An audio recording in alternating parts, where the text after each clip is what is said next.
दोस्तों, वीडियो शुरू करने से पहले कृपया आप मेरे चैनल को सब्सक्राइब जरूर करें और साथ में बेल आइकन को भी दबा दें ताकि मेरे नए वीडियो का नोटिफिकेशन आपको मिल जाए। और अगर वीडियो अच्छा लगे तो कृपया लाइक, कमेंट और ज्यादा से ज्यादा शेयर करें। अब देर न करते हुए आज की साखी शुरू करते हैं। साथ संगत जी, इस दुनिया में ऐसा कोई भी इंसान नहीं है जिसको कोई परेशानी या चिंता ना हो, और दुनिया में ऐसी कोई भी परेशानी या चिंता नहीं है जिसका कोई हल ना हो।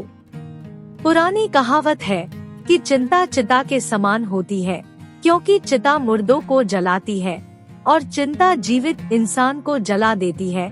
ज्यादा चिंता करके व्यक्ति अपना समय बर्बाद करता है और ऊपर से दुखी भी रहता है। अगर चिंता करने से कोई परेशानी हल होती है तो चिंता जरूर करनी चाहिए, लेकिन यकीन मानिए ऐसा कुछ भी नहीं होता। दोस्तों, आज मैं आपको एक ऐसी प्रेरणादायक साखी सुनाने जा रही हूँ जिसे सुनकर आप सभी तरह की चिंता से मुक्त हो जाओगे। प्राचीन समय की बात है। एक बहुत ही धनवान व्यक्ति था। उसके पास बहुत ही ज्यादा धन संपत्ति थी। उसकी हवेली में सैकड़ों नौकर चाकर थे। वो बहुत ही खुशहाल जिंदगी जी रहा था। उस व्यक्ति का कारोबार भी बहुत अच्छा चल रहा था, जिसकी वजह से वो शहर में सबसे ज्यादा धनवान व्यक्ति माना जाता था। पूरा शहर उसकी इज्जत करता था। एक दिन रात के समय उसके दिमाग में ये ख्याल आया कि आज तो मैं खुशहाल जिंदगी गुजार रहा हूँ, लेकिन मेरे बाद मेरी आने वाली पीढ़ियों का क्या होगा, कैसे उनका गुजारा होगा। इसी चिंता के कारण वो पूरी रात सो नहीं सका।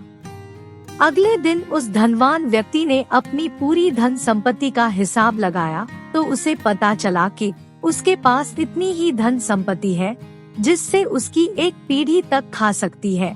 उसके दिमाग में ये ख्याल आया कि मेरे बच्चों के बच्चों का क्या होगा, वो क्या करेंगे, कैसे रहेंगे। वो धनवान व्यक्ति ये बात सोचकर बहुत परेशान हो गया और दिन रात इसी चिंता में खोया रहने लग गया। इसी चिंता के कारण उसकी भूख प्यास खत्म हो गई। वो बीमार रहने लगा।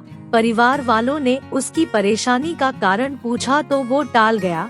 इसी चिंता और बीमारी के कारण वो उम्र से पहले ही बूढ़ा लगने लगा। उन दिनों में गुरु नानक देव जी और भाई मर्दाना उस शहर से जा रहे थे। मर्दाना के कहने पर गुरु नानक देव जी कुछ दिनों के लिए वहां रुक गए। सेठ को गुरु नानक देव जी के बारे में पता चला तो उसने सोचा कि मैं गुरु नानक देव जी के पास जाऊंगा और उनसे अपनी इस परेशानी का हल पता करूंगा। वो धनवान व्यक्ति गुरु नानक देव जी के पास पहुंचा और उसने हाथ जोड़कर प्रणाम किया। गुरु नानक देव जी ने उसको बैठने के लिए कहा और उसके आने का कारण पूछा। उसने कहा, गुरु जी, मैं बहुत परेशान हूँ और मेरी परेशानी का कारण ये है कि अभी मेरे पास केवल इतना धन है जिससे मेरी सिर्फ एक पीढ़ी ही खा सकती है, लेकिन मैं चाहता हूँ कि मेरे पास इतना धन हो जाए कि मेरे आने वाली 7 पीढ़ियों तक को कुछ भी करने की जरूरत ना पड़े और ये धन कभी खत्म ना हो। कृपया आप कोई उपाय बताओ। गुरु नानक देव जी ने उसकी तरफ मुस्कुरा कर देखा और कहा, तुम्हारी परेशानी खत्म हो जाएगी, लेकिन तुम्हें इसके लिए एक कार्य करना होगा। धनवान व्यक्ति ये सुनकर बहुत खुश हुआ। उसने कहा, गुरु जी, आप उपाय बताओ, मैं सब कुछ करने को तैयार हूँ। गुरु नानक देव जी ने कहा, तुम एक काम करो, तुम्हारे घर के सामने एक टूटा फूटा घर है जिसमें एक बहुत ही गरीब सास और उसकी बहू रहती है। तुम एक काम करना, कल तुम उनको एक दिन के लिए खाने का सामान दे आना और बस तुम्हारी ये इच्छा पूरी हो जाएगी। जब उस धनवान व्यक्ति ने ये बात सुनी तो वो बहुत खुश हो गया। उसने सोचा, ये तो बहुत ही छोटी सी बात है। ये सोचकर वो घर जाकर चिंता मुक्त होकर सो गया। अगले दिन सुबह होते ही वो धनवान व्यक्ति बहुत सारा खाने का सामान लेकर टूटे फूटे मकान में पहुंचा। धनवान व्यक्ति ने वहां जाकर देखा एक बूढ़ी औरत परमात्मा का ध्यान कर रही थी। उस बूढ़ी औरत के चेहरे पर अलौकिक तेज था। धनवान व्यक्ति ने इधर उधर देखा तो उसकी बहू घर की साफ सफाई कर रही थी। धनवान व्यक्ति ने बड़े ही अभिमान और घमंड से उसकी बहू को कहा, ये लीजिए, मैं आपके लिए खाने का सामान लाया हूँ। अब आपको बहुत दिनों तक खाने की चिंता नहीं करनी पड़ेगी। बहू ने धनी व्यक्ति की ओर देखा और कहा, नहीं सेठ जी, हमें इसकी जरूरत नहीं है। हम लोगों के पास आज के लिए पर्याप्त भोजन है। धनवान व्यक्ति ने कहा, तो क्या हुआ, ये खाने का सामान आप लोगों के बाद में काम आ जाएगा। बहू ने उसकी बात सुनी और कहा, नहीं सेठ जी, हम कभी भी अगले दिन के लिए भोजन इकट्ठा करके नहीं रखते। भगवान हमारे खाने का रोज इंतजाम कर देता है। धनवान व्यक्ति ने जब बहू की बात सुनी तो हैरान होकर उसका मुंह देखता रह गया। धनवान व्यक्ति ने सोचा, ये लोग तो मेरे से भी धनवान हैं, जो कल की चिंता नहीं करते, और दूसरी तरफ मैं हूँ जो अपनी 7 पीढ़ियों के लिए परेशान हो रहा हूँ। वो शर्मिंदा होकर उनके घर से बाहर निकल आया। धनवान व्यक्ति की समझ में सब कुछ आ गया और उसके अंदर ज्यादा धन प्राप्ति की इच्छा नहीं रही। वो व्यक्ति गुरु नानक देव जी की बात समझ गया।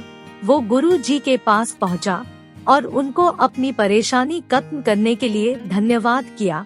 उसके बाद वो गुरु जी को माथा टेक कर हंसी खुशी अपने घर चला गया। साथ संगत जी, इस साखी से हमें ये सीख मिलती है कि हमें कभी भी कल के लिए परेशान नहीं होना चाहिए। जो लोग हमेशा अपने कल के बारे में सोचते रहते हैं कि हमारा कल कैसा होगा, भविष्य में हमारे परिवार का गुजारा कैसे होगा, इसी तरह की बेशुमार चिंताओं से वो घिरे रहते हैं और इसी कल के कारण वो अपना आज भी खराब कर लेते हैं। साथ संगत जी, एक बात हमें हमेशा याद रखनी चाहिए, कल किसी का नहीं आता। कल जब भी हमारे पास आएगा वो आज बनकर ही आएगा। इसलिए कल की चिंता छोड़कर हमें आज में जीना चाहिए। अगर हमारा आज अच्छा है तो कल अपने आप अच्छा हो जाएगा। इसलिए इस सुंदर साखी से हमें सबक लेना चाहिए और भविष्य को भूलकर वर्तमान में जीने की कोशिश करनी चाहिए।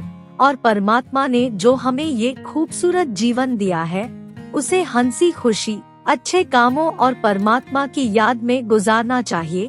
साथ संगत जी, अगर आपको ये साखी अच्छी लगे तो कृपया लाइक, कमेंट और ज्यादा से ज्यादा शेयर करें। आपके प्यार और स्नेह के लिए बहुत बहुत धन्यवाद।